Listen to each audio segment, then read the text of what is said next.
The LG V20 is the successor to the V10.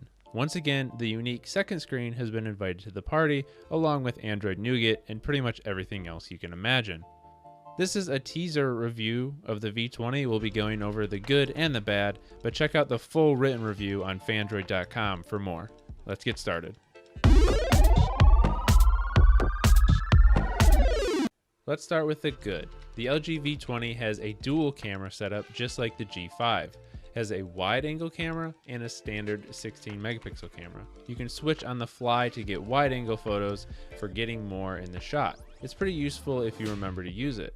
The quality of the photos is great, just as good as the G5, and is probably one of the best phones on the market for camera if you don't have a Pixel or a Samsung Galaxy. On the front is a beautiful 5.7 inch display. It's Quad HD and LCD. LG is one of the few manufacturers to stick with LCD, and it looks great, true colors, and very bright.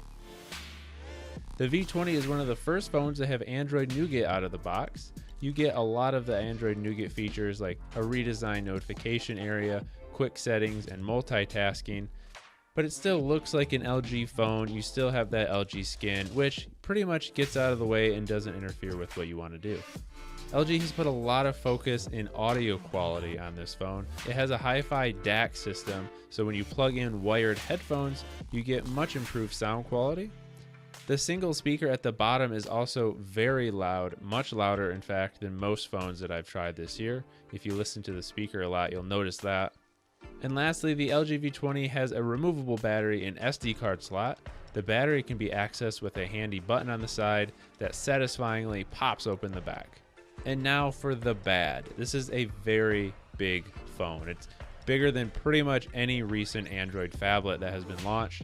If you like big phones, you'll probably like it. If you're not a fan of big phones, or you don't know if you can use a big phone, this is probably going to stretch the limits of what you can use.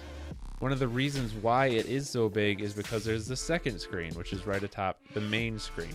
Now, just like on the V10, this can do most of the same things. You can access quick toggles, your recent apps, favorite apps. There's a media player for any audio that's playing. And when the screen is off, you can see notifications. It comes in handy sometimes, but I found that it's more wasted space than actually useful. If you leave it on all the time, it has a big hit on your battery life, and it just makes the phone big and unwieldy.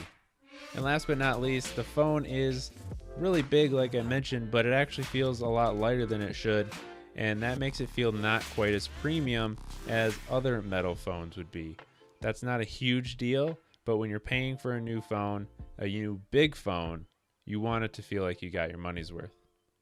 The bottom line for the LG V20 is this is a phone for Android fanatics.